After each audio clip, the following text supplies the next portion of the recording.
हमेशा साथ रहने की आदत कुछ नहीं होती। जो लम्हे मिल के जी लो, रियाज़त कुछ नहीं होती।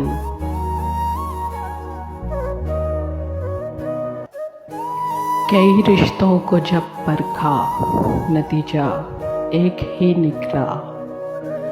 ज़रूरत ही सब कुछ है, मोहब्बत कुछ नहीं होती।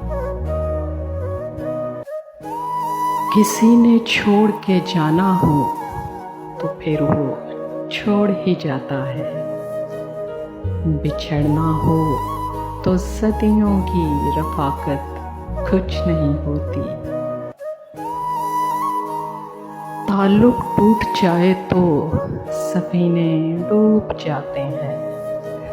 ये सब कहने की बातें हैं, हकीकत कुछ नहीं होती।